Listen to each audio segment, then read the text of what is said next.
And we were thinking where to start a new country, and we were looking for the best spots that we could find. And actually we found Liberland, which was an amazing piece of land, 7 square kilometers between Croatia and Serbia, which was not claimed by anybody for 25 years. How come it wasn't claimed? Well, it's a long story, right? But actually both countries claim different version of the border, and they're very strict at it. And when we started Liberland, only 10 days after we started, the Serbian Foreign Ministry said that they don't mind creation of Liberland. It was not formed on territory of Serbia. That was a great statement. So they issued an official statement. Yes, and it was. But Croatia didn't. Croatia did not issue official statement. They said we are internet joke. And then they actually at the same time had a secret meeting of the government on a weekend to decide what to do with Liberland. But the official position of Croatia is that the Liberland is not part of the territory of Croatia as well.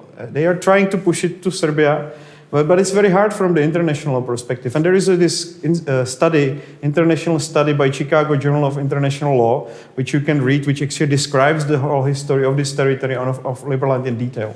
Okay, as usual, all the relevant links to studies and texts and books are in the description of the video.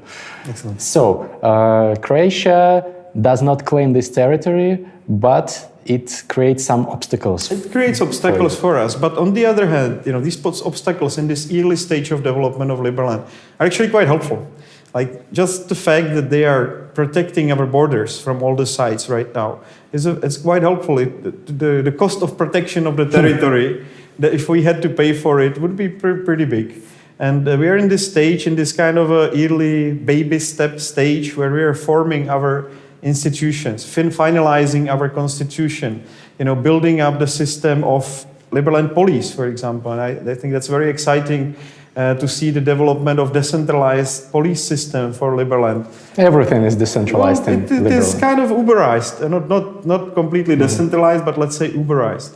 And the system of governance itself is also being built as we speak. We have used the latest blockchain technology that we think is good for a nation-state governance. We have used EOS.io technology to build a system of Congress on blockchain, system of courts on blockchain, and system of registries on blockchain. Well, that's really exciting. We'll come back to that later, but let's continue. Liberland history. It was formed in 2015. So 4 years ago.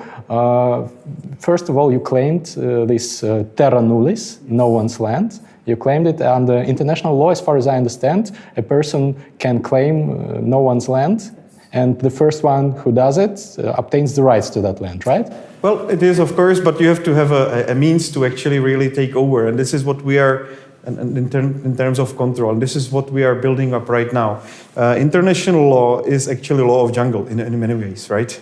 There is like even though there is United Nations, there is like no bigger authority. It's the nation states dealing with other nation states. And that's why we are developing now diplomacy in 120 countries. As we speak, we've got representatives in 100 countries. You've got some consulates? Consulates, embassies? Some embassies, consulates, depending on the status of the country. In some, it's just the head of mission or representative. If we are not, not far enough to basically have accreditation from the government. But you are not yet recognized by any states that are member states of the UN. It's not really true. We have achieved diplomatic relations with many members of the UN, and we are now.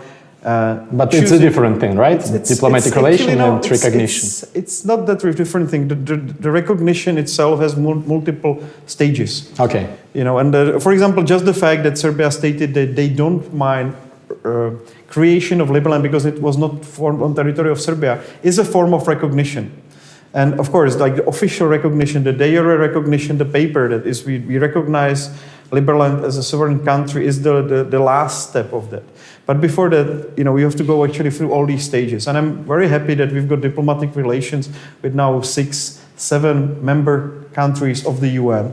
And how many? 6, 7, depending on the last one that we got. And you Very said interesting. 120. Those are not 120 are our representative offices. Those are our just people offices. abroad that I are see. seeking the recognition from their government. And what are the countries? 6, 7 countries. It's not, I cannot really disclose it because it's just a bilateral relations, and we could potentially also break these relations. Okay. But at the beginning, a couple of years ago, we established diplomatic relations and signed a treaty with Somaliland, which to me was a very interesting case. Somaliland Also is an unrecognized country. unrecognized country, yet fully functional, with 5 million people living there. It's in some next to Somalia, right? Yes, next to Somalia, but it has never been recognized by international community. It's bigger than United Kingdom. 5 million people living there. And huge territory. And huge territory, yet the world rejects to recognize it. And I was thinking it's symbolic if Liberland actually makes a deal with Somaliland, a legitimate country which also, like we right now, likes the international recognition, and that we will together, step by step, build the relations with the rest of the world and open those diplomatic relations. So what's the plan? You are establishing step by step these relations with other nations, and after that you hope that some of them will recognize you. Yes, we want to make friends in the first stage. We want to open up diplomatic relations, and then, of course, it would be great to get full recognition. Right now, we are actually in the stage where we are looking for a sponsor inside of the UN, and it's very important who that first country, basically, that decides to support us at the UN. Sponsor, not in the means of financial sponsor, but the in country that supports. Guarantee or patron country. I see. And it is very. It's not just about a first country recognized Liberland. We are actually choosing a partner for a long relationship that will back our efforts in the UN. So it is a strategic decision which cannot be taken lightly, and we want a strong partner. So we rather wait a little bit to find the best partner in order to make our lives easier in the future. Yeah, as far as I know, many hundreds of thousands of people all over the world have applied for Liberland citizenship. Yes. My assistant told me that he a couple of years ago applied for the citizenship. So he was really excited that I'm going to speak to you. How many citizens are there as of now? We've got a couple thousand citizens out of 620,000 people that applied. And of course, we have a big backlog with the people that applied for citizenship. It's very difficult for me to build a network of trust globally so fast as we have got applications for citizenship. Can you imagine that we had more immigration, at least on online forums, than the United States at some part of Liberland history? So more applications. More applications than the applications for the green card. And then one day we had actually 150,000 people that applied for citizenship. Like the second day, there was another 80,000, 70,000 a day. I don't think there was any other country that would have such a huge influx of citizens, right? So from that perspective, it's interesting. We don't even have developed infrastructure. There is just an idea, and it was maybe 100 times more powerful than what we were expecting. We were expecting 20,000 people to apply in a year, and we had 20,000 people in first couple of hours. Yeah, impressive. What's the geographical distribution of those people? How many are from the US, Europe, Russia? For example, US is almost 20,000 people. In Russia, it's 9,000 people. I checked an hour ago. Quite a lot. Yes, quite a lot. Czech Republic, 17,000 people. Egypt, we've got a lot of people from Egypt, almost 50,000. Also close to 50,000 in, for example, Turkey. But the distribution of Liberlanders is very evenly spread. It's like 0.5% of the global population. In any country you look, we've got enough people to establish embassy and to create a great team. We just need a time to basically develop this network. But as of now, as I understand, there are problems with access to the territory itself. Well, I was there myself maybe 20 times this summer. It's not that difficult to access it. The difficult part is to actually settle it for a long period of time and then start building there. And that's something that will require a much better relations with Croatia than we have now.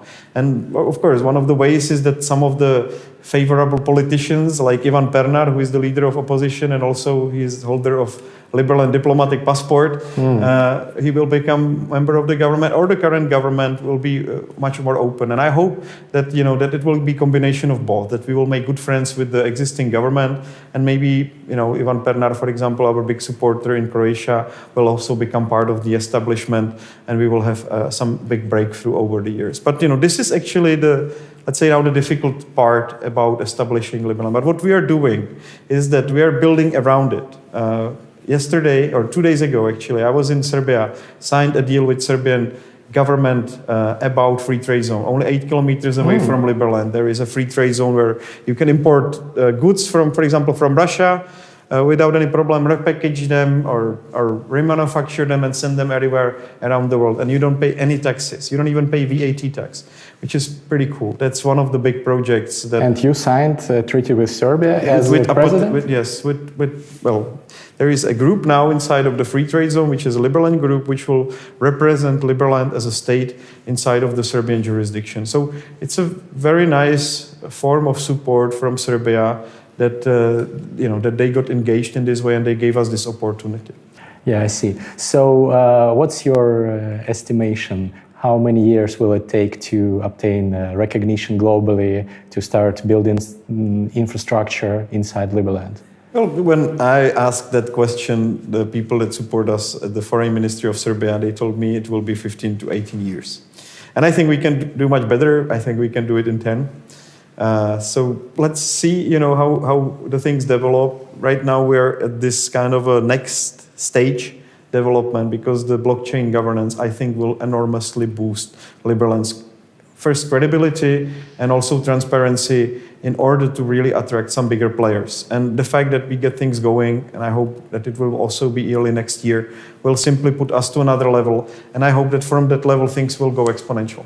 Tell me exactly how it works, the blockchain government. Well, what is going on right now is when you pay taxes to Liberland, you receive merits. And these merits are basically kind of tokens of appreciation, but they will also... That's a cryptocurrency. It's going to be a stake form of cryptocurrency. And with this cryptocurrency, you will be able to basically vote. And you will vote for people in Congress. And the more, of course, you have these merits, the bigger will be your voting power. So the voters cannot directly vote on policy.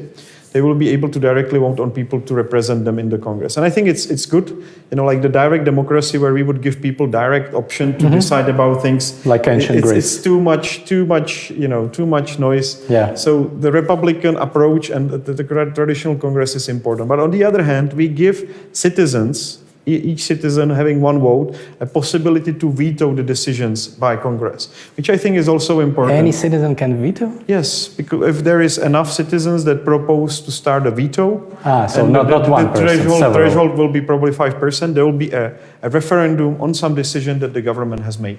And I think it's also very important because you were really having a nice break against some stupid decisions that could come out of the government. That also happens, and it works very well in Switzerland, by the way. And so we are combining the best elements of republic with the best elements of Swiss democracy and with a little bit of meritocracy. That means basically the citizens are also shareholders of the country which they are living in. And I believe that these three principles combined together can create a very nice ecosystem, virtually a state for the new millennia. Okay, so the more taxes you pay, the more votes you have, right? Yes. So if I want to obtain full control over the Liberland state system, I just need to pay 96% of all the taxes, and nobody can veto what I want. No, right? no. Or citizens there are any limits? Are one person, one vote in the veto. So we've got this element of democracy that even if somebody takes over, by the way, isn't it funny, right? You're afraid that somebody would pay a lot of taxes. See how the incentives are. Some evil mastermind would like to control the state. Yes, you should think about it.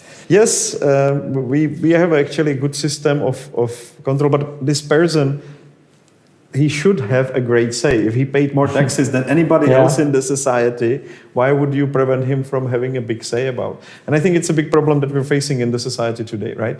Like the people, instead of actually, if they want to push something through, they have zero incentive to pay taxes because nobody even says thank you when you paid a lot of taxes. No, seriously, like you go to the tax office, you give them $20 million and they say ciao. Nobody says thank you. And it's actually much easier for you to go and bribe a person in the power Or evade taxes by some structures. Evade taxes and use that evaded taxes to bribe somebody in the power, which is not helpful for the society at all. You know, it's not putting the incentives into alignment. So here the incentives are in alignment. You want to have more power, you want to implement some changes. Yes, sure, pay more taxes. If you would like to have this bridge built, put some money on the table for it. Are the current citizens paying any taxes? The taxes are voluntary, and I think that's another very important aspect of Liberland. So if I don't want to, I can just pay nothing. But your reputation, and your status with the society, of course, will not be as great as other citizens that are paying taxes. And your taxes also work as a form of collateral. It's kind of an insurance policy. So how does it work? If you mess up really badly, the court system, and you don't compensate the other party, I don't know, you make a lot of damage, you're in a car accident and you don't have insurance, then the court may decide that the merits that you have accumulated might go as a compensation to the other party. So in the world of private keys and decentralized cryptocurrencies, we're bringing back a little bit of the liability in the society. Right now, somebody steals 500,000 bitcoins and there is no way to go after him. He's got his private key. But in Liberland, everybody will be kind of insured, and you will see how much reputation they have. So that's another important aspect of the merit system in Liberland. Will there be prisons in Liberland?